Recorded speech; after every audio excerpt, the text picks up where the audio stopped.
রাজনীতি, অর্থনীতি, রাষ্ট্রনীতির কোনো আমূল পরিবর্তন আনা সম্ভব না। এটি রাজনৈতিক সিদ্ধান্ত এবং রাজনৈতিক দলের মধ্য দিয়ে আসতে হবে। বিএনপি স্পষ্টভাবে কথা কিন্তু বলেছে। ফলে সেটিও তো সত্য যে কোনো রাজনৈতিক দল ছাড়া আসলে রাজনৈতিক পরিবর্তন আনা সম্ভব কিনা রাষ্ট্র ব্যবস্থায়। বিএনপি তার দলীয় অবস্থান থেকে এই কথাই বলবে, এর বিকল্প তো আমরা তাদের কাছ থেকে পাবো না। এখন কথা হচ্ছে, আপনার যখন জ্বর হয়, মানুষ কিন্তু জ্বর হওয়ার সময় অবহেলা করে, কিন্তু যখন সেটা পরীক্ষা করে দেখা হয় সেটা টাইফয়েড হয়েছে, তখন কিন্তু আর সে স্থির থাকে না। এই গত 15 বছরে এই দেশে তো সে টাইফয়েড হয়েছিল, তো এটার প্রতিকার করতে হবে। সে কোনো রাজনৈতিক দল করুক বা না করুক, এই দেশের জনগণ সেটা অবশ্যই করবে। এই দলকে আপনি ছোট হিসেবে দেখছেন, বাট এই দলের পিছনে সমর্থনটা, এই যে ব্যাপক জনগোষ্ঠীর, এরকম নিরঙ্কুশ সমর্থন কোনো দলের নেই।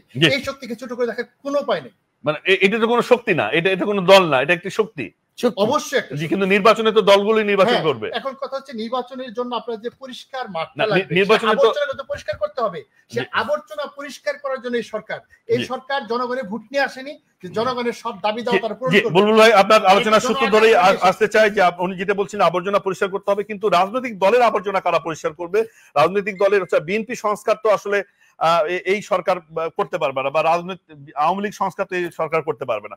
রাজনৈতিক দল যদি সংস্কার না হয়, রাজনৈতিক দলের মধ্যে যদি গণতান্ত্রিক বিধি ব্যবস্থা না থাকে, নেতৃত্ব নির্বাচনের যদি পদ্ধতি সঠিক না থাকে, তাদের যদি মানে দুর্নীতি বিরোধী যদি মনোভাব না থাকে, তাহলে আসলে সংস্কার কতটা হবে? কেবলমাত্র নির্বাচন ব্যবস্থা সংস্কার করে কি সুফল আনা যাবে? শোনেন, যখন আপনি কোনো ব্যক্তি বা গোষ্ঠীকে আইনি কাঠামোর ভিতরে বেঁধে ফেলতে না পারবেন যতক্ষণ পর্যন্ত, ততক্ষণ তাকে দিয়ে আপনি কোনো পজিটিভ কাজ মোহন ভাই, আমাদের দেশে কি আইনের কোনো অভাব আছে? আমি বলি আইনি কাঠামোর অভাব আছে, দুর্নীতি বিরোধী আইন বলেন। ভাই বাকশালীদের মতো আচরণ করেন, একাই বলেন আমাদের। না, আমি প্রশ্ন করছি, আপনারা দুজন বলছেন, আমি প্রশ্ন করছি, বলুন। আপনি একাই তো করবেন, আর আরেকজন প্রশ্ন করতে আনবো? না না, আপনারাই তো জবাব দিচ্ছেন। শোনেন ভাই, আইনি কাঠামোর মধ্যে যদি আপনি কোনো ব্যক্তি বা গোষ্ঠীকে না আনতে পারেন, তাহলে আপনি তাকে দিয়ে সেই কাজগুলো করাতে পারেন। আমি আবারও বলি, আইনি কাঠামোর অভাব আছে। আমি বলি এতদিন আসেনি কেন? আজকে প্রত্যেকটা রাজনৈতিক দলকে নির্বাচন কমিশনে প্রতি বছর তাদের আয় ব্যয়ের হিসাব জমা দিতে হয়,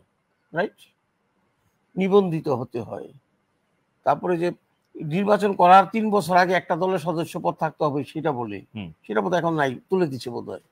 আচ্ছা, তো এইগুলো কেন হয়েছে জানেন? ওই যে ইলেকশন, ওই যে আরপিও সংশোধনের মাধ্যমে যে আইনটা ওই ফখরুদ্দিন সরকারের আমলে হলো, ওইটার কারণে। নাইলে কেউ কাউকে তোয়াক্কা করতো না। আমার দলে কত টাকা উঠাইছি, কত টাকা খরচ করছি, আর কত টাকা পকেটে, সেটা সুফল আমরা পেয়েছি। তোমার হিসাব তো দিচ্ছে। এই যে শৃঙ্খলার মধ্যে আসছে, এখন কত রাজনৈতিক দলের সংস্কার করতে হলে রাষ্ট্রীয় আইনগুলো এমন ভাবে করতে হবে যে রাজনৈতিক দলগুলো সেটা পালন করতে বাধ্য হবে। যেমন একটা ইলেকশনের কথাই চাই, ইলেকশন আসলে দেখা যায় আমাদের বুর্জুয়া রাজনৈতিক দলগুলো, বড় বড় রাজনৈতিক দলগুলো, বিএনপি, আওয়ামী লীগ, অন্যান্য যারা আছে, ওই ফুটবল প্লেয়ারদের দল বদল হতো না আগে, ওই ধরনের তারা ক্যান্ডিডেট কিনে ক্রয় করে ক্যান্ডিডেট। তো ফুটবল প্লেয়ারদের ক্রয় করতো ক্লাবগুলো টাকা দিয়া, আর রাজনৈতিক দলগুলো ওই নির্বাচনী খেলোয়াড় ক্রয় করে টাকা নিয়া, উল্টা আর কি, যে যত টাকা দিতে পারে। এক জায়গায় দেখালে, আমার চোখে দেখা, একজনে 50 লক্ষ টাকা দিয়ে গেছে, পরবর্তী পরদিনে এসে সেই লোক বললো যে আমি 1 কোটি দেবো, টিকিট তার। এই টিকিট কেনা বেচার সিস্টেমটা বন্ধ করতে হবে। কালো টাকার ব্যবহার বন্ধ করার কথা অনেক দিন থেকে বলা হচ্ছে, সেটা বন্ধ করার রাস্তা তৈরি করতে হবে। এবং রাজনৈতিক দলগুলো যাদেরকে নমিনেশন দিবে, তাদের CSRS পর্চা কি আছে, তাদের টাকার উৎস, সেটা জনসমক্ষে প্রকাশ করতে হবে। আপনি লুটপাট করে টাকা করছেন, কোটি কোটি টাকা করছেন, লুটপাট, আপনার ইতিহাস লুটপাটের।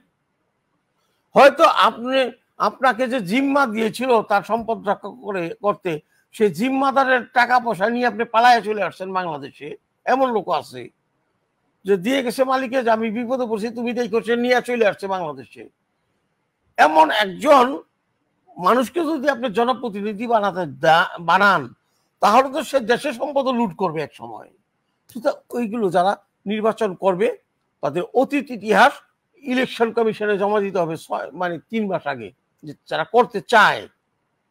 ওগুলা সরকারের বিভিন্ন সংস্থা দিয়া আপনার তদন্ত করতে হবে, আসলে এদের ইনকামের যে সোর্স বলা হয়েছে সেটা ঠিক আছে কিনা, বা তারা যে ইনকাম করে টাকা উপার্জন করেছে সেগুলোকে বৈধ পথে কিনা। কালোবাজারি, মুনাফাখোর, তারপরে টাকা পাচারকারী, দখলদার তো করে যারা, এই সমস্ত লোক যাতে নির্বাচিত হতে না পারে বা অংশগ্রহণই করতে না পারে, তাহলে ফেরেশতা লাগবে না ফেরেশতা খুঁজতে হবে। আমাদের দেশে সেই ধরনের নেতৃত্ব আছে কিনা? আপনি যে ফেরেশতা কথা বললেন, ফেরেশতা কি মানুষের চাইতে বড়? প্রশ্নই আসে না। যদি ফেরেশতা যদি মানুষের চাইতে বড় হতো, আল্লাহ তাআলা আদম তৈরি করার পর ফেরেশতাকে বলতো না তুমি মানুষকে সেজদা করো? তো মানুষই সর্বশ্রেষ্ঠ জীব। মোহন ভাই, আপনি যা বললেন আমিও চাই, কিন্তু বাংলাদেশের এই 3 মাসে বা 6 মাসের মধ্যে সেই ধরনের ভালো মানুষ রাজনীতির দলের মধ্যে তৈরি হবে কিভাবে? 5 বছর লাগবে। রাজনীতির দলের তৈরি হবে কিভাবে? প্রয়োজনে 5 বছর লাগুক, কিন্তু এই ক্লিয়ার করতে হবে।